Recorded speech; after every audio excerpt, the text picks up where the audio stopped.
जय हिंद। आज से हमारी अग्निपथ आर्मी परीक्षा की बिल्कुल नई क्लास शुरू हो चुकी है और अभी जो है हम लोग देखिए अग्निपथ आर्मी परीक्षा का मॉडल टेस्ट पेपर बनाएंगे। बिल्कुल नया जो भी अग्निवीर आर्मी परीक्षा का सिलेबस है उसका मॉडल टेस्ट पेपर सोल्व करेंगे, उसका मॉडल पेपर बनाएंगे अग्निवीर आर्मी का। रोज देखो आपका ये शाम 6:30 बजे क्लास आएगा, सभी को ध्यान में रखनी है। रोज शाम 6:30 बजे हम लोग जो है लाइव क्लास करेंगे मॉडल टेस्ट पेपर का, रोज शाम 6:30 बजे। और आज जो है आप लोग को देखो 35+ सवालों का बिल्कुल सही जवाब देना है। टोटल 50 क्वेश्चन होता है, 50 में से 35 का सभी लोग बिल्कुल सही जवाब करेंगे। और ये जो है ये देखो आपका 16 अक्टूबर और 13 नवंबर आर्मी परीक्षा स्पेशल पेपर जो है आप सभी के लिए होगा, तो सभी लोग ध्यान में रखकर तैयारी करेंगे। तो चलिए जल्दी सभी लोग शेयर कर दीजिए अपने सभी दोस्तों तक, इस क्लास को, इस सेशन को पहुंचा दीजिए जो भी अग्निवीर आर्मी परीक्षा का तैयारी कर रहे हैं। उसके साथ साथ सभी लोग लाइक बटन जरूर प्रेस कर लीजिएगा और सभी लोग सब्सक्राइब करके बेल आइकन को ऑल पर जरूर सेट कर लेंगे।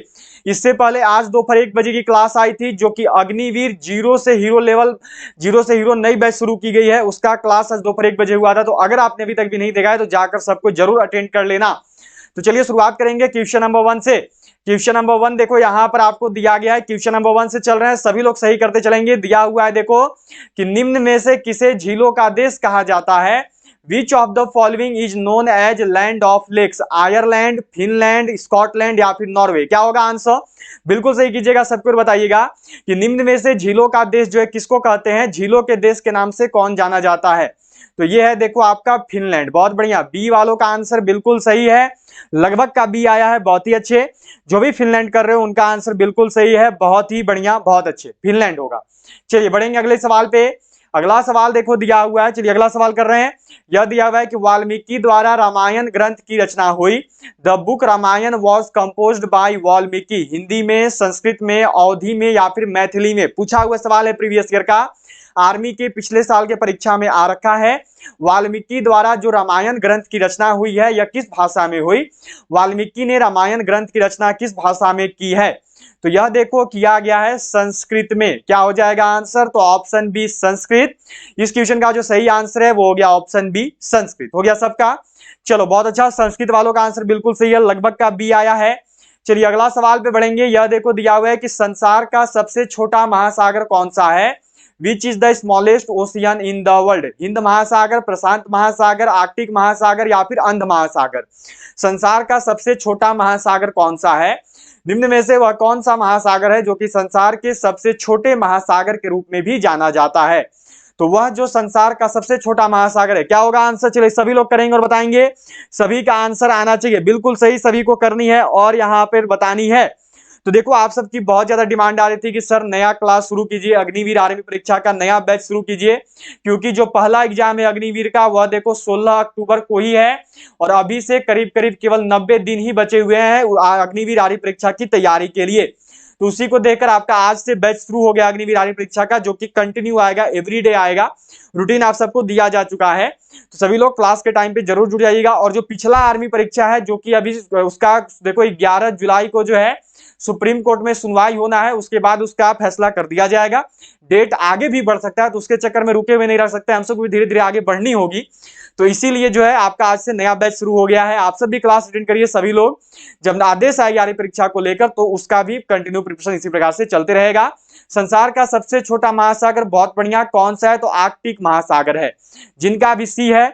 बहुत अच्छा आंसर किए हो। इसी के साथ साथ याद रखना कि जो प्रशांत महासागर है ये सबसे गहरा और सबसे बड़ा महासागर है, ठीक है, सबसे गहरा एवं सबसे बड़ा। अगर पूछे महासागर कौन सा है तो वो है देखो आपका प्रशांत महासागर, ठीक है। चलो बढ़ेंगे अगला सवाल पे। अगला सवाल देखो आपको दिया हुआ है, यह क्वेश्चन है यहाँ पर आपका, क्या सवाल है कि मैकमोहन रेखा सीमा बनाती है। The McMahon line forms the boundary line. किस किस देश के बीच में, भारत और चीन के बीच में, भारत और पाकिस्तान के बीच में, भारत और म्यांमार के बीच में या फिर भारत और नेपाल के बीच में। जो मैकमोहन रेखा है ये किन देशों के बीच में सीमा बनाती है। जो मैकमोहन रेखा है ये किन देशों के बीच में जो है सीमा का निर्धारण करती है। इस क्वेश्चन का सही आंसर क्या होगा, तो वह देश है देखो आपका चाइना, वह देश हो गया चीन। क्या हो गया आंसर, तो ऑप्शन ए भारत और चीन। भारत और चीन के बीच में कौन सी है, तो मैकमोहन रेखा है। बहुत अच्छा, सबका ए है। इसी के साथ साथ यहां पर याद रखिएगा कि इसको जो है LAC बोलते हैं, ठीक है। पूछा जाएगा कि LAC जो है किन किन देशों के बीच में है, पूछा हुआ सवाल है प्रीवियस ईयर का। तो याद रखेंगे भारत और चीन के बीच में है। अच्छा, भारत और पाकिस्तान के बीच कौन सी रेखा सीमा का निर्धारण करती है? तो वो रेखा है देखो आपकी रेड क्लिफ रेखा। सबको ध्यान में रखिएगा, वो रेखा कौन सी है? तो वह रेड क्लिफ रेखा है। इसको क्या बोलते हैं? तो इसके लिए याद रखना, इसको जो है एलओसी बोलते हैं। ठीक है, ये कहां पर है? तो ये भारत और पाकिस्तान के बीच में है। चलिए बढ़ेंगे अगला सवाल पे। अगला सवाल यहां पर है, यह देखो दिया हुआ है कि किस ग्रह को बौना ग्रह कहा जाता है? Which planet is called a dwarf planet? Prithvi, Brihaspati, Pluto या फिर शनि? कौन सा ऐसा ग्रह है जिसको बौना ग्रह बोलते हैं? बौना ग्रह के नाम से जो है किस ग्रह को जाना जाता है? इस क्वेश्चन का सही आंसर क्या होगा? जल्दी से कीजिएगा और सबके बताइएगा। सभी को जो है यहाँ पर अपना अपना आंसर रखना है और सभी लोग जो है बिल्कुल सही बताएंगे। क्या होगा आंसर? किस ग्रह को बौना ग्रह कहते हैं? तो वह ग्रह है देखो आपका प्लूटो। जो प्लूटो है ये बौना ग्रह कहलाता है। क्या हो गया आंसर? तो सी हो गया। बहुत अच्छा, सी करने वालों का आंसर बिल्कुल सही है। चलो बढ़ेंगे अगले सवाल पे। अगला सवाल यहाँ पे है, यह देखो दिया हुआ है कि भारत की किस नदी को दक्षिण गंगा कहा जाता है? Which river of India is called दक्षिण गंगा? कृष्णा, गोदावरी, कावेरी या फिर नर्मदा? भारत की वह कौन सी नदी है जो कि दक्षिण गंगा कहलाती है? दक्षिण गंगा के नाम से भारत को किस नदी को जाना जाता है? क्या होगा आंसर? बिल्कुल सही करेंगे और सबके बताएंगे। बिल्कुल सही आंसर आ रहा है गोदावरी। दक्षिण गंगा के नाम से जो है गोदावरी को जानते हैं। राइट आंसर क्या हो जाएगा? तो बी हो जाएगा। चलिए बढ़ेंगे अगला सवाल पे। अगला सवाल यहां पर देखो दिया हुआ है, यह क्वेश्चन है कि विश्व में हरित क्रांति के जनक हैं? Who is the father of green revolution in the world? Norman E Borlaug, M S Swaminathan, G S Khush या फिर बी पी पाल? क्या होगा? विश्व में हरित क्रांति के जनक कौन है? विश्व में हरित क्रांति के जनक के रूप में किसको जाना जाता है? तो विश्व में जो हरित क्रांति के जनक हैं वो है देखो नॉर्मन ई बोरलॉग। क्या हो गया आंसर? तो ऑप्शन ए हो गया। याद रखेंगे, विश्व में हरित क्रांति के जो जनक हैं वो है नॉर्मन ई बोरलॉग। ठीक है, चलिए बढ़ेंगे अगला सवाल पे। अगला सवाल आपको यहाँ पे दिया हुआ है, देखो यह क्वेश्चन है आपका कि भारत में स्वतंत्रता के बाद प्रथम आम चुनाव कब संपन्न कराएं? When was the first general election held in India after independence? 1947, 1948, 1952 या फिर 1956? क्या होगा राइट आंसर? बिल्कुल सही कीजिएगा और सबकी बताइएगा। सभी का आंसर आना चाहिए। भारत में स्वतंत्रता के बाद प्रथम चुनाव कब हुए थे? बिल्कुल सही, याद रखिएगा 1952। कुछ का सही है, कुछ का गलत भी है। राइट आंसर क्या होगा? तो सी 1952 होगा। सभी को ध्यान में रखनी है। भारत में स्वतंत्रता के बाद जो प्रथम आम चुनाव है यह 1952 में हुए। चलिए बढ़ेंगे अगले सवाल पे। अगला सवाल यहां पर देखो दिया हुआ है कि सांची का महान स्तूप है, the great stupa of Sanchi is Uttar Pradesh में, मध्य प्रदेश में, अरुणाचल प्रदेश में या फिर आंध्र प्रदेश में? क्या होगा? सांची का महान स्तूप कहां पर है? जो सांची का महान स्तूप है ये कहां पे है? तो ये है देखो मध्य प्रदेश में। बहुत अच्छा, बी वालों का आंसर बिल्कुल सही है। काफी का बी करना है, बहुत ही अच्छे। बी जो भी कर रहे हो उनका आंसर यहाँ पर बिल्कुल सही है। बहुत बढ़िया। चलो बढ़ेंगे अगला सवाल पे। अगला सवाल देखो दिया हुआ है कि स्टैच्यू ऑफ लिबर्टी कहाँ स्थित है? Where is the statue of liberty located? France, Bharat, New York या फिर चीन? जो स्टैच्यू ऑफ लिबर्टी है ये कहाँ पे स्थित है? जो स्टैच्यू ऑफ लिबर्टी है ये कहाँ पे है? क्या होगा right answer? Statue of liberty कहाँ पे है? तो यह देखो आपका स्थित है न्यूयॉर्क में। ठीक है, अब बोले स्टैच्यू ऑफ यूनिटी, नोट कर लोगे सब कोई। अगर आपसे पूछा जाए देखो यहाँ पर स्टैच्यू ऑफ यूनिटी कहाँ पे है, तो स्टैच्यू ऑफ यूनिटी जो है यह देखो भारत में है। चलिए चलेंगे अगले सवाल पे। अगला सवाल देखो दिया हुआ है, यह क्वेश्चन है कि एम एफ हुसैन है एक। M F Husain is a गायक, व्यंग्य चित्रकार, चित्रकार या फिर नर्तक? जो एम एफ हुसैन है वह क्या है? एम एफ हुसैन को हम लोग किस रूप में जानते हैं? चलो पहले आप सब करोगे, जल्दी से बताना। एम एफ हुसैन को किस रूप में जानते हैं? बहुत बढ़िया, चित्रकार के रूप में जानते हैं। यदि आप सबका आंसर यहाँ पे सी को करना है, बहुत अच्छे कर रहे हो। क्या हो गया आंसर? तो चित्रकार हो गया। बहुत बढ़िया। चलो चलेंगे अगला सवाल पे। अगला सवाल यहाँ पे देखो दिया हुआ है, यह क्वेश्चन है कि भारतीय करेंसी नोटों के पिछले भाग पर कितनी भाषाएं मुद्रित होती हैं? How many languages are printed on the reverse side of Indian currency notes? 12, 13, 14 या फिर 15? चलिए करिएगा और बताइएगा, जो भारतीय करेंसी के नोट हैं उनके पिछले भागों पर कितनी भाषाएं मुद्रित होती है, कितनी भाषाएं छपी हुई होती हैं? तो वह भाषाएं हैं देखो 15। क्या हो गया आंसर? तो ऑप्शन डी। चलिए बढ़ेंगे अगला सवाल पे। अगला सवाल मिला हुआ है देखो यहाँ पर, यह क्वेश्चन है आपका कि नदी द्वीप माजुली निम्न नदियों में से किसमें स्थित है? River island Majuli is situated on the which of the following river? Jamuna, Padma, Ganga या फिर ब्रह्मपुत्र? क्या होगा? जो नदी द्वीप माजुली है ये किस नदी पे स्थित है, यह जो है किस नदी में स्थित है? तो जो नदी द्वीप माजुली है यह देखो आपका स्थित है ब्रह्मपुत्र नदी में। क्या हो गया आंसर? तो ऑप्शन डी ब्रह्मपुत्र हो गया। अगर आपसे पूछा जाए, देखो यहां पर आपसे मानो सवाल किया गया कि सबसे बड़ी नदी द्वीप कौन सी है, ठीक है, चलो जल्दी से करो और बताओ सब कोई। आपसे मानो पूछ दिया गया सबसे बड़ी नदी द्वीप कौन सी है, तो याद रखेंगे जो सबसे बड़ी नदी द्वीप है वो भी माजुली ही है, ठीक है। क्या होता है? तो माजुली होता है the biggest river island in the world, ठीक है। चलो चलेंगे अगला सवाल पे। अगला सवाल यहाँ पे देखो दिया हुआ है कि भूकंप की तीव्रता का मापन किया जाता है। How is intensity of an earthquake measured? Reactor पैमाने पर, केल्विन पैमाने पर, डेसिबल में या फिर पास्कल में? भूकंप की तीव्रता का मापन किससे करते हैं? भूकंप की तीव्रता को किसमें मापते हैं? तो जो भूकंप की तीव्रता है यह देखो मापी जाती है रिएक्टर पैमाने पर, यह मापी जाती है रिएक्टर स्केल पे। क्या हो जाएगा? तो ऑप्शन ए हो जाएगा। चलो अगला सवाल को देखेंगे। अगला सवाल यहां पर है, यह देखो दिया हुआ है चिपको आंदोलन मूल रूप से किसके विरुद्ध था? When was the Chipko movement originally against? जल प्रदूषण के विरुद्ध, सांस्कृतिक प्रदूषण के, वन कटाई के या फिर ध्वनि प्रदूषण के? याद रखिएगा जीके का अंतिम क्वेश्चन है, 15 नंबर सवाल है। इसके बाद जो हमारा जीएस शुरू हो जाएगा। चिपको आंदोलन मूल रूप से किसके विरुद्ध था? तो ये देखो था वनों के कटाई के विरुद्ध में। क्या हो गया? तो ऑप्शन सी हो गया। चलिए अगला सवाल पे बढ़ेंगे। अगला सवाल यहां पर है, यह देखो दिया हुआ है आपको, सवाल है कि रसायन का राजा किसे कहा जाता है? Who is called the king of chemicals? H2SO4, HNO3, HCl या फिर CO2? क्या होगा? रसायनों का राजा किसको बोलते हैं? रसायनों के राजा के नाम से किसको जाना जाता है? साइंस का क्वेश्चन है, यहां से जो आपका देखो जीएस शुरू हो चुका है, तो वो है देखो आपका H2SO4। सिलेबस सबको ध्यान में रखिएगा, अग्निवीर का, जीडी ट्रेडमैन का, प्रैक्टिस सेट का, जीके का 15 क्वेश्चन आता है, जीएस का 15 क्वेश्चन आता है, मैथ का भी 15 क्वेश्चन आता है, और आपका जो रीजनिंग है उसका 5 क्वेश्चन आता है। तो जीके का 15 क्वेश्चन हो गया, जीएस के 15 क्वेश्चन में है हम लोग। क्या हो गया आंसर? तो ऑप्शन ए हो गया, ठीक है। ए करने वालों का आंसर बिल्कुल सही है। चलो बढ़ेंगे अगला सवाल पे। अगला सवाल आपको देखो यहां पर दिया गया है, यह सवाल है कि प्लास्टर ऑफ पेरिस का रासायनिक नाम है। What is the chemical name of plaster of Paris? Calcium chloride, calcium nitrate, calcium sulphate hydrate या फिर डी में है नन ऑफ दीज? क्या होगा? प्लास्टर ऑफ पेरिस का रासायनिक नाम क्या है?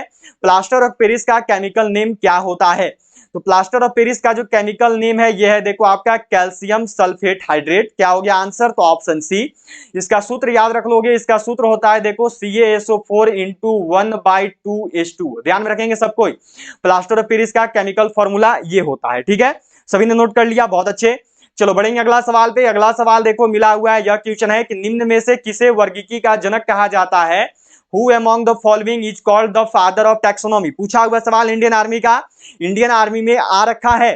किसको कहते हैं? डार्विन को, लिनियस को, लैमार्क को या फिर बुफॉन को? किसको जो है वर्गीकी का जनक कहते हैं? वर्गीकी के जनक के नाम से किसे जाना जाता है? तो यह देखो जाना जाता है कैरोलस लिनियस को। क्या हो गया आंसर? तो ऑप्शन बी, ठीक है। चलिए बढ़ते हैं अगले सवाल पे। अगला सवाल यहाँ पे आपका यह देखो दिया हुआ है कि प्रकाश संश्लेषण के समय निकलने वाली गैस का क्या नाम है? What is the name of the gas released during photosynthesis? Carbon dioxide, oxygen, nitrogen या फिर हाइड्रोजन? प्रकाश संश्लेषण के समय निकलने वाली गैस का क्या नाम होता है?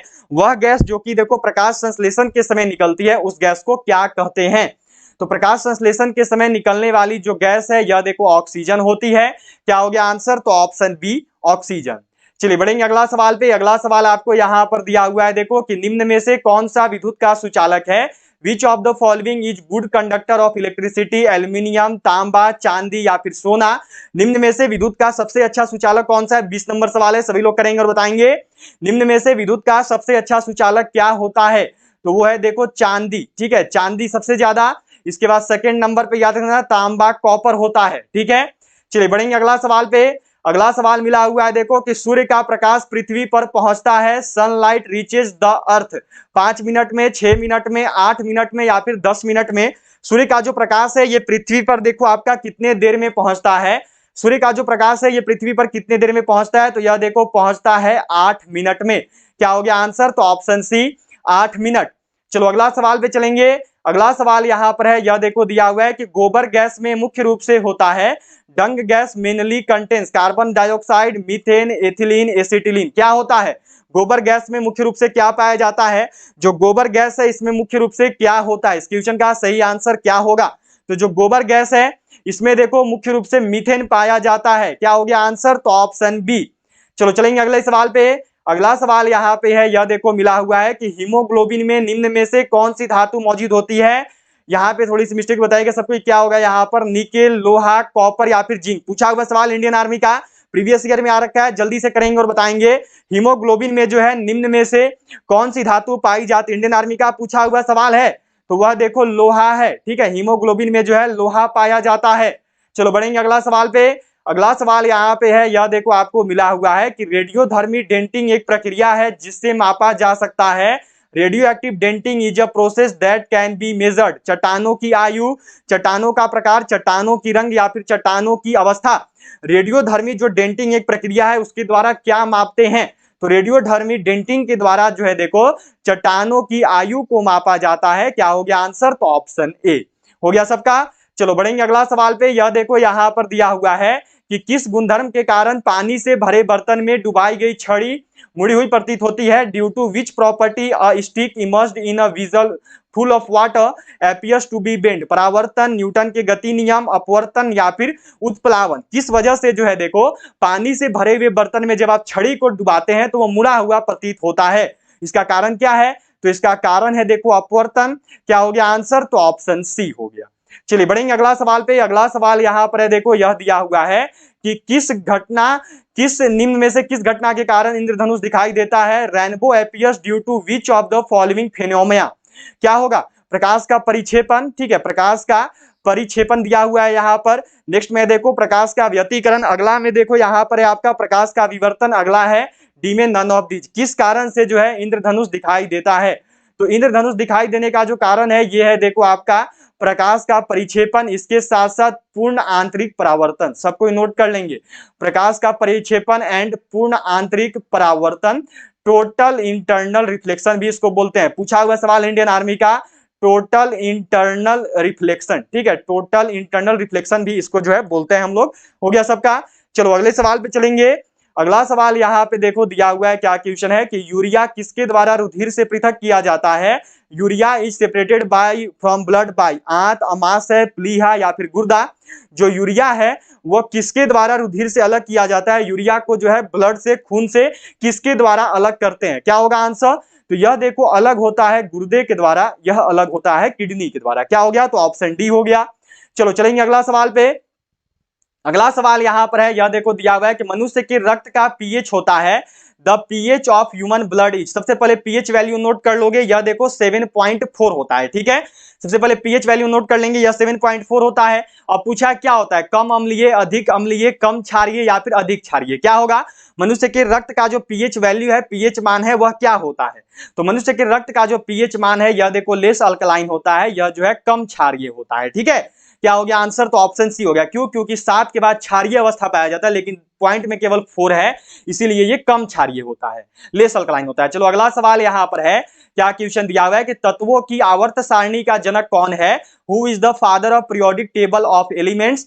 Wander Waals, Johann Baeyer, Alfred Nobel या फिर मेंडलीव। क्या होगा? तत्वों का आवर्त सारणी का जनक कौन है? निम्न में से तत्वों के आवर्त सारणी के जनक के रूप में किसको जाना जाता है? तत्वों का आवर्त सारणी का जनक कौन है? तो तत्वों के आवर्त सारणी के जो जनक है ये है देखो मेंडलीव। क्या हो गया आंसर? तो ऑप्शन डी। चलिए अगला सवाल पे बढ़ेंगे। अगला सवाल यहां पर है, यह देखो दिया हुआ है। चलिए आ चुका है सवाल यहां पर, लास्ट क्वेश्चन है, 30 नंबर सवाल है। जीके का भी 15 क्वेश्चन हो चुका है। अब यहाँ पे आपका ये जीएस का 15 नंबर का क्वेश्चन है। टोटल 30 नंबर क्वेश्चन है आपका। इसके बाद मैथ आ जाएगा 15 और फिर 5 रीजनिंग रहेंगे। लोहे का शुद्ध रूप है प्योर फॉर्म ऑफ आयरन, ढलवा लोहा, पिटवा लोहा, गर्म इस्पात या फिर स्टेनलेस स्टील। क्या होगा? जल्दी से कीजिएगा और बताइएगा लोहा का शुद्ध रूप क्या होता है। तो लोहा का जो शुद्ध रूप है यह देखो पिटवा लोहा होता है, ये वर्थ आयन होता है। ठीक है, चलिए अगला सवाल पे बढ़ेंगे। चलिए 30 क्वेश्चन हो चुका है। अब यहां से आपका जो है देखो, यहां से आपका मैथ का क्वेश्चन है। ठीक है, यहां से जो है आपका मैथ की शुरुआत होगी। मैथ का क्वेश्चन नंबर 1 है कि 100 में से ऐसी कौन सी सबसे छोटी संख्या जोड़ी जाए ताकि परिणामी संख्या 6 से पूर्णतः विभाजित हो जाए। What is the smallest number to be added 200 so that the resulting number is exactly divisible by 6। यहां पर बताना है कि 100 में से ऐसा कौन सा संख्या, छोटा संख्या जोड़ेंगे ताकि जो 100 है वो 6 से पूर्ण रूप से कट जाए। तो देखो इनको बनाने का सिंपल सा तरीका होता है कि जो दिया हुआ है उसको पहले भाग दे दो। विभाजित बोला है तो 6 से क्या करेंगे, 100 में हम लोग भाग दे देंगे। देखो बिल्कुल जीरो लेवल से बनाएंगे, आज क्लास का पहला दिन है तो बिल्कुल जीरो लेवल से करेंगे, नहीं तो बनाने के और भी तरीके पर आसानी से करते चलेंगे। देखो 6 कम हो गया 6, बचा 4 जीरो, 6 छक 6 जा 36, ठीक है, बचा यहां पर 4। अब देखो बोलता अगर कौन सी संख्या घटाई जाए तो सीधे 100 में से 4 घटा देते और हमको हमारा आंसर मिल जाता जो शेषफल बचा है। लेकिन बोला है 100 में ऐसी कौन सी छोटी संख्या जोड़ी जाए, तो जब जोड़ी जाए बोलेगा तो क्या करेंगे, तो जिससे भाग दिया है उसमें से इसको घटा देंगे, भागफल में से शेषफल घटा देंगे, ठीक है, डिविडेंड में से रिमाइंडर घटा देंगे। तो क्या हो गया, देखो 6 में से 4 को घटा देंगे तो कितना बचा 2, मतलब कि 100 में वो कौन सी संख्या जोड़ेंगे तो वो भाग दिया जाएगा 6 से, तो वो 2 है, ठीक है। तो राइट आंसर कितना हो गया, तो ये हो गया 2। इस क्वेश्चन का सही आंसर क्या होगा, तो हो गया ऑप्शन ए। हो गया सबका। चलो बढ़ेंगे अगला सवाल पे। अगला सवाल यहां पर देखो आपको दिया हुआ है, यह सवाल है कि 6 घंटे प्रतिदिन कार्य करके रमन किसी कार्य को 24 घंटे में पूरा कर सकता है। कार्य को 18 दिनों में समाप्त करने के लिए उसे प्रतिदिन कितने घंटा काम करना होगा। चलिए बिल्कुल सही करेंगे और सबको अपना अपना आंसर बताइएगा, कोई भी मिस्टेक नहीं करेंगे। Working 6 hour a day, Raman can do a piece of work in 24 days. How many hours per day will have to work to finish the work in 18 days. ठीक है, देखो बनाने का सिंपल सा तरीका होता है इसको, ये कार्य वाला फॉर्मूला का क्वेश्चन और हमेशा पूछा जाता है इंडियन आर्मी में, पिछला 2-3 साल से लगातार आ रहा है इंडियन आर्मी में। देखो बनाने का तरीका है आपका D1 into T1 equal to में D2 इंटू T2। तो D1 देखो ये पहला वाला D1 और पहला वाला T1, ठीक है, ये पहला जो है यहाँ पर पहले जो दिया D1 T1। अब ये देखो ये दूसरा वाला दिन मतलब कि D2। अब समय आपसे पूछा है घंटा, मतलब T2 निकालना है यहाँ पर, तो D1 कितना हो गया, तो D1 है देखो 6। यहाँ पे आपका दिया हुआ D1 कितना है, तो D1 देखो आपका यहाँ पर 24 हो गया, ठीक है, ये D है D1, ये 24 है, दिन 24 हो गए, मतलब कि यहाँ पर आपका 24 आ जाएगा, ठीक है, इंटू T1, ये T है, T1 जो घंटा दिया हुआ है टाइम वो 6 हो गया यहाँ पर, बराबर में D2 दिन हो गया 18 और T2 अब आपको यहाँ पर निकालनी है। अब क्या कर देंगे, तो सिंपल सा 24 गुना 6 बराबर में, मानो इधर T2 है, यहाँ पर नीचे 18 आ गया। 6 से देखो 3 बार में कट जाएगा, 3 से ये कितना बार में, 8 बार में, मतलब कि T2 कितना आ गया, तो T2 हमारा आ गया 8। इस क्वेश्चन का सही आंसर कितना होगा, तो ये हो गया ऑप्शन बी 8। हो गया सबका यहां तक। चलिए चलेंगे अगले सवाल पे। अगला सवाल देखो यहां पर दिया हुआ है, यह क्वेश्चन है आपका, यहां पर क्या सवाल दिया गया है कि किसी संख्या के 30% में से, सवाल क्या है, किसी संख्या के 30% में से 40 घटाने पर परिणाम 50 आता है, संख्या का मान क्या है। यह जो है यहां पर आप सबको करना और बताना है। तो किसी संख्या, तो हम लोग क्या कर लेंगे, हम लोग देखो यहां पर लिख लेंगे माना संख्या बराबर में x, ठीक है। क्या बोला, किसी संख्या का 30%, तो x का 30% में से कितना घटाना है, 40 घटा देना है। 40 घटाने पर कितना आ रहा है, तो 50 आ रहा है। जो चीज बोला पहले देखो उसको हमने लिख लिया। अब क्या हो गया, तो x गुना में यहाँ पर 30 है, प्रतिशत हटाओगे तो नीचे आ गया 30/100 माइनस में 40 बराबर में हो गया 50। ये देखो 0 से 0 कट गया, तो ये कितना हो गया, तो ये हो गया देखो 3x बाई में 10 माइनस में 40 इक्वल टू में 50। यहां तक तो सबको याद चुके होंगे। अब फिर बराबर में क्या हो गया, देखो तो ये हो गया आपका 3x बाई में 10 बराबर में 50 इधर हो गया, और ये माइनस में है तो इधर आएगा प्लस में, तो प्लस में हो गया 40। तो कितना हो गया देखो, तो ये हो गया 3x बाई 10 बराबर में आ गया आपका 90 हो गया यहां तक। अब क्या हो गया, तो ये हो गया देखो 3x बराबर में 90, ये 10 उधर जाएगा तो गुना में हो गया 10, तो बराबर में आ गया आपका 900। अब जब 3 से इसको काट दोगे तो ये देखो आपका 300 बार में कट हो जाएगा, मतलब राइट आंसर कितना हो गया, तो ये हो गया देखो ऑप्शन सी 300। यदि आपका आंसर सी को है तो आप सभी ने बिल्कुल सही आंसर किया है, बहुत बढ़िया। चलो बढ़ेंगे अगले सवाल पे। अगला सवाल यहां पर है, यह देखो आपको दिया गया है कि किसी आयताकार, क्या सवाल है देखो यहां पर, तो ये सवाल जो है आपको यहां पे दिया गया है कि किसी आयताकार क्षेत्र की लंबाई तथा चौड़ाई का अनुपात 4:3 है। यदि आयताकार क्षेत्र का परिमाप 70 मीटर हो तो उसकी चौड़ाई क्या होगी। यह जो है आपको यहां पर बताना है, यह जो है आपसे यहाँ पे क्वेश्चन किया गया है, ठीक है। चलिए इसको जल्दी से बना लेंगे। क्या बोला, देखो आयताकार क्षेत्र का लंबाई तथा चौड़ाई, तो हम लोग यहाँ पर लिख लेंगे माना लंबाई, लंबाई को देखो L से डिकोड करते हैं, तो पहला वाला लंबाई हो गया, तो लंबाई यहाँ पर 4 मतलब कि x लगा देंगे, अनुपात हटेगा तो 4x। अब यहाँ पर चौड़ाई है, चौड़ाई को देखो b लिखते हैं, दूसरा वाला चौड़ाई हो गया मतलब कि 3, तो ये हो गया 3x। क्या बोला, आयताकार क्षेत्र का परिमाप 70 मीटर है, परिमाप कितना दिया है, तो परिमाप देखो आपको मिला हुआ है 70 मीटर। आयत का परिमाप का फॉर्मूला क्या होता है, तो ये देखो होता है 2 गुना में लंबाई प्लस चौड़ाई, मतलब कि 2 इंटू एल प्लस बी बराबर में हो गया आपका 70 70 कितना हो गया 2 इंटू में 4x प्लस में 3x इक्वल टू में 70 आ गया। ठीक है यहां तक। अब कितना हो गया, तो ये हो गया देखो 2 इंटू 7x, 4 और 3 7x हो गया बराबर में 70 हो गया। ठीक है यहां तक सबका, यहां तक जो है सभी का हो गया होगा। अब इधर करते हैं कितना हो गया, तो ये हो गया देखो आपका 14x बराबर में आ गया 70। ठीक है x बराबर कितना आ गया, तो ये हो गया 70 बटा में 14, 14 देखो ये 5 बार में कट हो जाएगा, 5 बार में कट हो गया। आपसे क्या पूछा, इसकी चौड़ाई क्या होगी, आपसे यहाँ पे इसकी चौड़ाई पूछा है, x बराबर आपका 5 आ गया, तो चौड़ाई यहाँ पे है मतलब कि 3, x की जगह 5 रख दिए तो कितना हो गया 15। तो राइट आंसर कितना है 15। इसकी चौड़ाई कितनी है, तो इसकी चौड़ाई है 15 मीटर। क्या हो गया आंसर, तो ऑप्शन बी हो गया। चलो बढ़ेंगे अगले सवाल पे। अगला सवाल यहाँ पे देखो आपको दिया हुआ है, यह क्वेश्चन जो आपसे यहाँ पर किया गया है, देखिए क्या सवाल है आपका। सवाल दिया गया है बोर्ड मास का क्वेश्चन है, सभी लोग करेंगे, बहुत बार बोर्ड मास का क्वेश्चन आता है, हर साल पूछा जाता है इस टॉपिक से, और इस साल भी अग्निवीर आर्मी परीक्षा में आएगा 16 अक्टूबर और 13 नवंबर की आर्मी परीक्षा में। चलिए जल्दी से करेंगे और बताएंगे। देखिए क्या लिखा हुआ है 60 चलिए यहाँ पे पहले बना लेते हैं हम लोग, 60 भागा 5, फिर गुना में है देखो 16 माइनस 8 इज डिवाइडेड बाई 2, और फिर यहाँ पर है डिवाइडेड बाई 3। ठीक है यहाँ तक सबका। चलिए इसको बना लेंगे, 60 को 5 से भाग दोगे देखो 12 बार में हो जाएगा। ठीक है अब यहाँ पर कितना है, तो 16 हो गया, 60 यहाँ गुना रहेगा, ठीक है 12 बार में कट हुआ है, यहाँ गुना रहेगा 16 माइनस में 2 से 8 को भाग दो, कितना बार में कट जाएगा 4 बार में, और फिर यहाँ पर हो गया भागा में 3। ठीक है यहाँ तक सबका। अब कितना हो गया, तो ये हो गया 12 गुना में ये हो गया, यहाँ पर ये ब्रैकेट के अंदर पहले काम करेंगे, तो 16 में से 4 गया तो कितना बचा 12 बचा। ठीक है अब हो गया भागा में 3। अब बोर्ड मास से पता है पहले भागा का काम होता है फिर गुना का, तो फिर से पहले भागा का काम कर लेंगे, तो यहाँ पे भाग का काम कर लो सबसे पहले, तो 12 गुना में 3 से 12 में भाग दे दो, मतलब कि कितना बार में कट हो जाएगा 3 चौका 12, 4 बार में, तो 12 चौक कितना आ गया, तो ये आ गया देखो आपका 48। क्या हो गया राइट आंसर, तो ऑप्शन ए 48। याद रखेंगे बोर्ड वहां से पहले भाग का काम करते तो हमने भाग का काम कर लिया यहाँ पर, ठीक है भाग दे दिया, फिर ब्रैकेट के अंदर चलते रहता है, तो यहाँ पर 16 था, 2 से 8 को भाग दिया तो 4 आ गया, फिर ब्रैकेट के अंदर का काम पहले करेंगे, तो 16 में से 4 गया तो 12, फिर भाग का काम, और फिर आंसर हमारा आ गया। ठीक है चलो बढ़ेंगे अगला सवाल पे।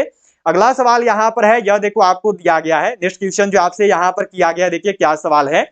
सवाल है आपका कि एक वस्तु का अंकित मूल्य रुपए 650 है, एक ग्राहक इसके लिए 585 रुपए देता है, छूट प्रतिशत क्या है, यह जो है यहाँ पर आपको बतानी है। बिल्कुल सही करेंगे और बताएंगे, सभी का आंसर आना चाहिए, जैसे अभी तक सही करते चले हो वैसे ही सब कुछ बनाते चलोगे, कोई भी गलती नहीं करेंगे।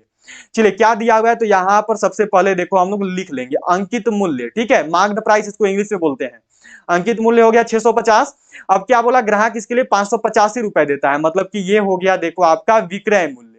विक्रय मूल्य कितना हो गया, तो ये हो गया देखो आपका 585। ठीक है अब क्या बोला, छूट प्रतिशत क्या है, तो सबसे पहले हम लोग क्या करेंगे, यहाँ पर छूट निकाल लेंगे। तो कितना था 650 का था, ठीक है ग्राहक ने कितना दिया 585 दिया, मतलब कि टोटल उसको कितना छूट मिला, तो 15 और 50, मतलब कि उसको जो है देखो टोटल यहाँ पर 65 रुपया का छूट मिला। ठीक है आपसे पूछा हुआ है छूट प्रतिशत, तो हम लोग क्या कर लेंगे, हम लोग देखो यहाँ पर लिख लेंगे माना छूट प्रतिशत बराबर में x। ठीक है यहां तक हमने इतना लिख लिया, सबका क्लियर है, छूट प्रतिशत बराबर हमने मान लिया x। अब क्या है, तो 650 इसका अंकित मूल्य था, ठीक है अब इसने क्या किया 650 पर x प्रतिशत का छूट दिया है, तो यहां पर हो गया x प्रतिशत का छूट दिया, मतलब कि x बटा में 100 बराबर में आ गया देखो आपका 65। ठीक है यहां तक। अब सिंपली इसको उधर भेज देना, ठीक है अब क्या करेंगे, अब इसको जो हम लोग उधर भेज देंगे, तो जब उधर भेजोगे तो इसको पहले मैं यहां से मिटा ले रहा हूं इसको यहां से, ठीक है यहां तक सबका हो चुका है। चलिए ठीक है यहां तक सबका हो चुका है, चलो यहां तक हो गया है हमारा। अब क्या हो गया, अच्छा 100 कैसे आगे नीचे, तो याद रखिएगा 600 छूट पर 650 रुपए अंकित मूल्य था, उस पर x प्रतिशत का छूट दिया है, तो 650 का x प्रतिशत, प्रतिशत हटाएंगे तो नीचे बटा में 100 लग जाएगा। अब कितना हो गया, x बराबर में आपका यहां पर हो जाएगा देखो 65 गुना में 100 बराबर में नीचे आ जाएगा, ये वाला उधर जाएगा तो नीचे बटा में आ जाएगा 650। 65 से जो 650 है देखो 10 बार में, 10 से जो 100 है ये 10 बार में, मतलब कि x बराबर कितना आ गया 10, मतलब छूट कितना मिला है, तो ये मिला हुआ है देखो 10% का। ठीक है जब उधर लेके जाओगे ना तो जो नीचे होगा वो ऊपर चला जाएगा, तो 100 नीचे था तो 100 ऊपर चला गया, और जो ऊपर रहता है वो नीचे आ जाता है, जस्ट उल्टा, तो ऊपर 650 था तो ये नीचे 650 आ गया। ठीक है यहाँ तक सबका हो गया लगभग लगभग। चलिए चलेंगे अगले सवाल पे। अगला सवाल यहाँ पे देखो दिया हुआ है कि ए किसी कार्य को 48 दिनों में समाप्त कर सकता है। यदि बी की कार्य क्षमता ए से 50% अधिक है तो बी कितने दिनों में करेगा? यह जो है आपको यहाँ पर बतानी है। इस क्वेश्चन का सही आंसर क्या होगा? ठीक है, चलो सबसे पहले यहाँ पर क्या लिख लेंगे हम लोग, ए का है, ठीक है, सबको यहाँ पता है। तो ए द्वारा कितना लिया गया टोटल समय? तो ए द्वारा लिया गया समय कितना है? ए द्वारा टोटल लिया गया जो समय है, ए द्वारा जो कार्य करने में लिया गया समय है वो है 48 दिन। ठीक है, यहां तक। अब हम लोग क्या कर लेंगे, तो हम लोग निकाल लेंगे यहां पर देखो बी द्वारा लिया गया समय। ठीक है, बी द्वारा लिया गया समय हम लोग निकालेंगे। ठीक है, यहां तक। तो टोटल देखो वो सबसे पहले क्या होगा, तो जब भी ऐसा क्वेश्चन मिले तो ऊपर आप लोग 100 लगा लेंगे, क्योंकि प्रतिशत है तो प्रतिशत हटाएंगे तो ऊपर में 100 लग जाएगा। ठीक है, अब नीचे क्या होगा, तो नीचे देखो पहले से जो बी है वो खुद 100% था, लेकिन अब क्या है, तो वो 50% अधिक कार्य कर सकता है ए से, उसका 50% क्षमता अधिक है। तो मतलब कि वो साथ में 50% और जुड़ गया तो वो 150 हो गया, और गुना में यहां पर आ जाएगा 48। जब भी ऐसा क्वेश्चन मिले तो उसको बनाने का सिंपल सा तरीका यही है, ऊपर में 100 लगा दो, नीचे जो बढ़ा हुआ प्रतिशत है उसके साथ उसको जोड़ के, तो 100% पहले से था, 50% उसमें अधिक कार्य कर सकता है, बढ़ा हुआ प्रतिशत है 50%, तो नीचे 150 हो गया, गुना में टोटल कार्य ए वाला तो हो गया 48। ये देखो 0 से 0 कट गया, 5 से 2 बार में, 5 से 3 बार में। ठीक है, 3 से कितनी बार में, तो 16 बार में। अब कितना आया, तो अब आ गया देखो 2 गुना 16, मतलब कि राइट आंसर हो गया देखो 32। क्या हो गया आंसर, तो ये हो गया ऑप्शन बी 32 हो गया सबका। बहुत अच्छा, लगभग का 32 है, बहुत ही अच्छे। चलिए अगला सवाल पे चलते हैं।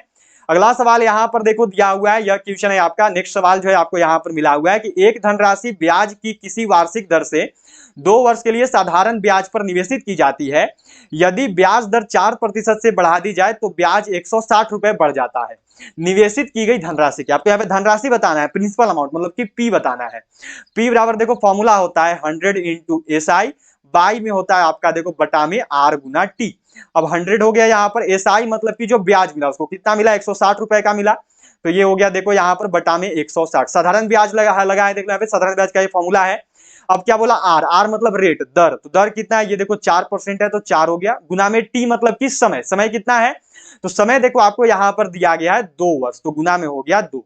ठीक है, अब क्या कर लेंगे, देखो 4 से जो 160 है ये 40 बार में, 2 से जो 40 है ये 20 बार में, तो 20 गुना 100 करोगे तो सिंपल सा कितना आ जाएगा, तो ये आ गया देखो 2000। इस क्वेश्चन का सही आंसर क्या है, तो ये है ऑप्शन ए 2000। ठीक है, ए करने वालों का आंसर यहां पर बिल्कुल सही है। चलिए बढ़ेंगे अगले सवाल पे। अगला सवाल आपको देखो यहां पे मिला हुआ है, यह क्वेश्चन है कि यदि 21 चॉकलेट को 5:2 के अनुपात में साझा किया जाता है तो छोटे हिस्से में चॉकलेटों की संख्या कितनी होगी? ठीक है, सबसे पहले हम लोग यहां पर क्या करेंगे, हो गया सबका। अब सबसे पहले देखिए अनुपातिक योग निकाल लीजिए। तो आपको यहां पर देखो जब भी ऐसा क्वेश्चन मिले तो क्या करना है, अनुपात दिया हुआ है, अनुपात है देखो 5:2, पूछा हुआ सवाल है 2020 का आर्मी जीडी का पेपर में। ठीक है, आर्मी जीडी में आ रखा, अनुपात 5:2 हो गया। अब क्या करेंगे, तो अब जो है हम लोग देखो यहां पर निकाल लेंगे अनुपातिक योग। तो ये हो गया देखो 5 + 2, अनुपात को जोड़ दो तो टोटल हो गया 7। आपसे क्या बोला कि छोटे हिस्से में चॉकलेट की कुल संख्या। ठीक है, क्या बोला है, छोटा हिस्सा निकालने को बोला है, निकाल देंगे छोटा हिस्सा। चलिए बहुत अच्छा, लगभग का आंसर आ रहा है। चलिए इसको निकालते हैं जल्दी से। छोटा भाग यहां पर बताना है, छोटा हिस्सा, तो छोटा भाग कितना है, तो छोटा भाग देखो यहाँ पर 2 है, तो यहाँ पर आपका 2 हो गया। ठीक है, चलिए बहुत अच्छा, सबका आंसर आ रहा है लगभग लगभग, जल्दी जल्दी करते चलेंगे, सब कुछ 2 हो गया।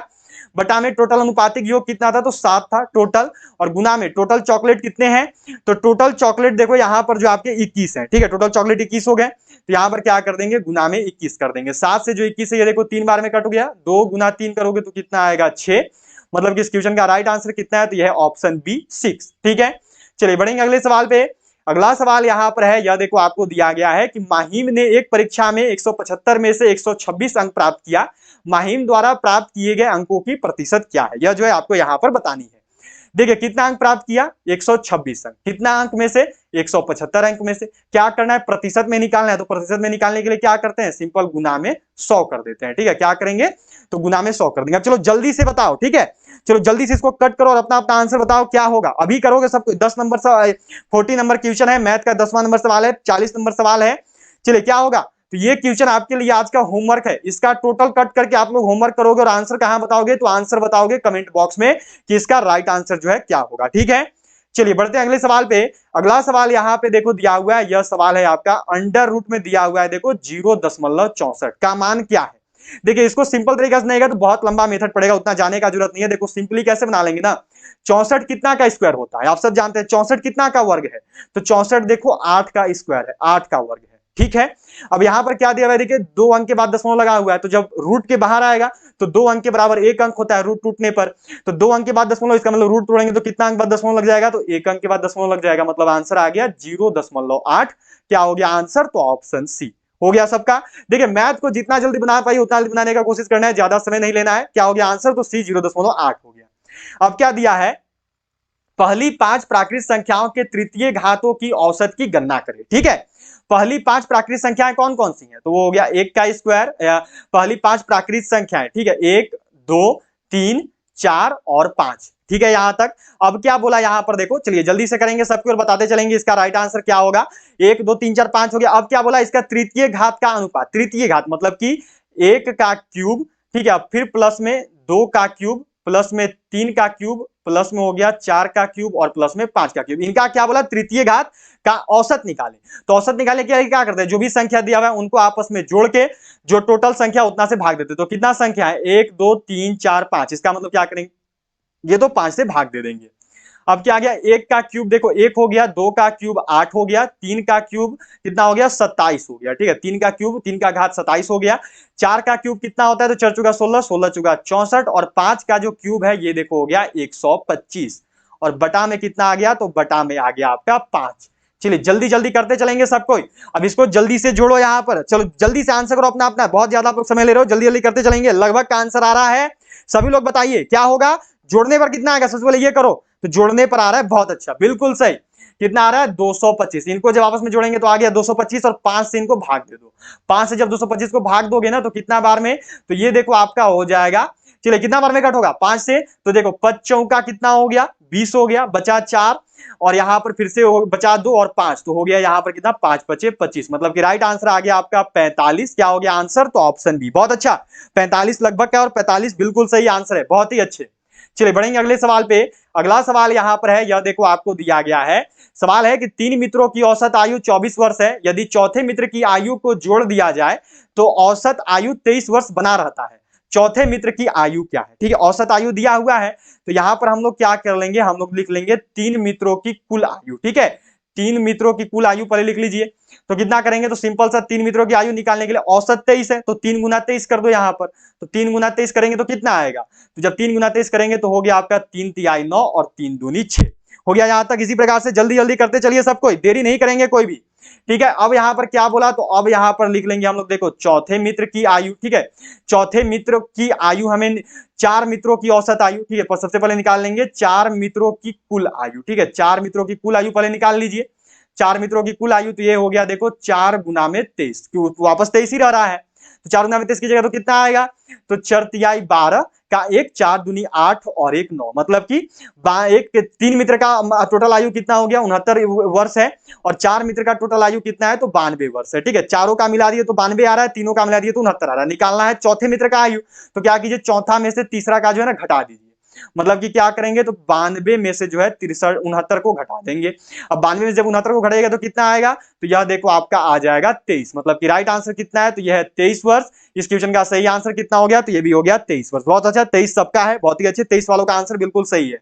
चलो बढ़ेंगे अगले सवाल पे। यह देखो दिया हुआ है कि एक कुर्सी का क्रय मूल्य 3000 रुपए में विक्रय 6% की हानि पर किया जाता है, तो उसका विक्रय मूल्य ज्ञात करें। यह जो है आपको यहां पर बतानी है। चलिए बिल्कुल सही करेंगे और सबको बताएंगे, कोई भी देरी नहीं करिएगा, सभी का आंसर बिल्कुल सही आना चाहिए। क्या बोला है देखो, उसका विक्रय मूल्य, हम लोग क्या करेंगे, तो हम लोग जो है यहां पर देखो उसका विक्रय मूल्य निकाल लेंगे। देखो कितना था क्रय मूल्य, 3000 रुपया का था, ठीक है, 3000 रुपया का था, उस पर वो क्या किया 6% हानि पर बेचा, मतलब कि 3000 का 94% निकाल दो, आपको आपका आंसर मिल जाएगा। क्यों निकालेंगे 94%, क्योंकि उसको 6% का हानि हो गया है, मतलब कि 94% ही तो उसको बेनिफिट हुआ ना, तो 3000 का 94% निकाल दीजिए, आपको जो है आपका आंसर मिल जाएगा। तो सिंपल सा क्या हो गया, तो ये हो गया देखो 3000 गुना में 94 बटा में आ गया 100, ये 2 जीरो से 2 जीरो कट गया, 94 तिया कितना होगा, तो 3 चौका 12, कैरी किया 1, हासिल 1 आ गया, 9 तिया 27 और 1 हो गया 28, और साथ में 1 जीरो, मतलब कि राइट आंसर हो गया 2820। क्या हो गया आंसर, तो ऑप्शन बी आ गया सबका। बहुत अच्छा, 2820 वालों का बिल्कुल सही है। मैथ का अंतिम क्वेश्चन है यहाँ पर, मैथ का अंतिम क्वेश्चन है, जल्दी से करेंगे और सबको बताएंगे अपना अपना आंसर। मैथ का जो है देखो अंतिम क्वेश्चन है यहाँ पर आप सभी के लिए। चलिए तो अंतिम जो सिंपल सा जोड़ का सवाल है यहाँ पर, कितना दिया हुआ है देखो, तो 8 4 कितना हो गया, सब जल्दी जल्दी करते चलेंगे, सबको बिल्कुल सही करेंगे और बताएंगे यहाँ पर कितना होगा आंसर। देखो 8 4 हो गया 12, कैरी किया 1, 4 1 5 और 1 हो गया यहाँ पर 6, 5 और 3 हो गया 8 और 9 और 7 हो गया आपका कितना, तो ये हो गया 16। ठीक है, 16,862 यहां तक आ गया। अब यहां पर कितना लिखा हुआ है, तो यहां पर लिखा हुआ है देखो 8362 प्लस में हो गया वॉट। अब इसको इधर भेज दो, सिंपल सा घटा दो, तो कितना आ गया देखो 16,862 में से क्या करेंगे 8362 को घटा देंगे, इधर वॉट लगा रहेगा, कितना होगा आंसर। चलिए जल्दी से कीजिए और सबको बताइए क्या आंसर आ रहा है, 8500 आ रहा है। बहुत बढ़िया, 8500 वालों का आंसर बिल्कुल सही है। इस क्वेश्चन का जो राइट आंसर है ये 8500 ही होगा। क्या हो गया आंसर, तो ये हो गया देखो ऑप्शन सी हो गया सबका। चलिए मैथ यहां पर कंप्लीट हो गया। अब जो है आपका रीजनिंग रहेगा, रीजनिंग का 5 क्वेश्चन, इसके बाद जो आज का क्लास एंड कर जाएगा। क्या दिया हुआ है देखो, पप्पी का जो संबंध कुत्ता से है ठीक उसी तरह बनी का संबंध है। Puppy is related to dog in the same way as bunny is related to. तो देखो कुत्ता के बच्चा को जिस प्रकार पपी बोलते हैं ना, उसी प्रकार खरगोश के बच्चा को बनी बोलते हैं। तो क्या हो गया आंसर, तो ये हो गया ऑप्शन बी खरगोश। ठीक है, चलिए चलेंगे अगला सवाल पे। अगला सवाल देखो दिया हुआ है कि निम्न विकल्पों में से विषम को चुने। यह जो है आपको यहां पे मिला हुआ है, choose the odd one from the following options. क्या दिया हुआ है, सड़क, एयरक्राफ्ट, पुल या फिर सुरंग। क्या होगा राइट आंसर, निम्न में से जो है आपको यहां पर निम्न विकल्पों में से जो है विषम को चुनना है, अलग को चुनना है। अलग क्या है देखो, सड़क, पुल और सुरंग ये सभी रोड का फॉर्म है, सड़क का जमीन वाला फॉर्म है, लेकिन एयरक्राफ्ट जो है एयरक्राफ्ट कैरियर होता है, नेवी का होता है। तो राइट आंसर क्या हो गया, ऑप्शन बी, यह जो है अलग है। ठीक है, चलिए चलेंगे अगला सवाल पे। अगला सवाल यहां पर है, यह देखो दिया हुआ है कि उस शब्द को चुने जो तार्किक संबंधों को पूर्ण करता हो। नौकरी, बेरोजगार, मुद्रा। चलिए यहां पर बताना है कि जिस प्रकार देखो नौकरी का संबंध बेरोजगार से है, उसी प्रकार मुद्रा का संबंध किससे है। क्या होगा राइट आंसर, इस क्वेश्चन का सही आंसर क्या है, धन से, गरीबी से, क्रय से या फिर वाणिज्य से। तो देखिए जिस प्रकार जो आपका नौकरी है, नौकरी क्या हटाती है, तो बेरोजगारी हटाती है। उसी प्रकार मुद्रा जो है, यह देखो पैसा जो है गरीबी हटाती है, पॉवर्टी हटाती है। क्या हो गया, गरीबी दूर करती है। क्या हो गया आंसर, तो ऑप्शन बी। चलिए बढ़ेंगे अगले सवाल पे। अगला सवाल यहां पर है देखो, और आज का अंतिम क्वेश्चन है आपका। क्या दिया हुआ है देखिए, COIN को यदि 8 5 7 और 4 लिखा जाता है, उसी प्रकार जो है UNTIL को कितना लिखा जाता है, तो 9, N को लिखा जाता है 4, ठीक है, I को लिखा जाता है 3, T को 3 लिख दिया, I को लिख दिया 7 और L को लिख दिया 1। तो बताना है कि कोकोनट को कितना लिखेंगे। ठीक है, यह जो आपको यहां पर बतानी है।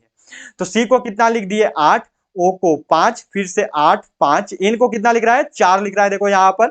U को कितना लिख रहा है, तो U को देखो आपका यहां पर 9 लिख रहा है, और T को कितना लिख रहा है, तो T को 3 लिख रहा है। मतलब कि राइट आंसर होगा 8 5 8 5 4 9 3।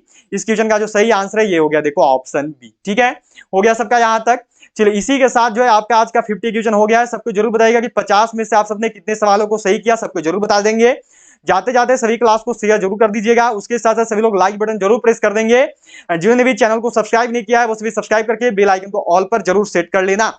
और जो ने भी दोपहर 1 बजे वाला क्लास अटेंड नहीं किया है वो सभी जाइए और जल्दी से जाकर जो है दोपहर 1 बजे वाले क्लास को अटेंड करिए। तो अब जो है सीधा आपसे मुलाकात होगी कल दोपहर 1 बजे। तब तक के लिए बाय, जय हिंद, जय Bharat, have a good night. मिलेंगे आपसे सीधा कल दोपहर 1 बजे। तब तक के लिए जय हिंद, जय भारत।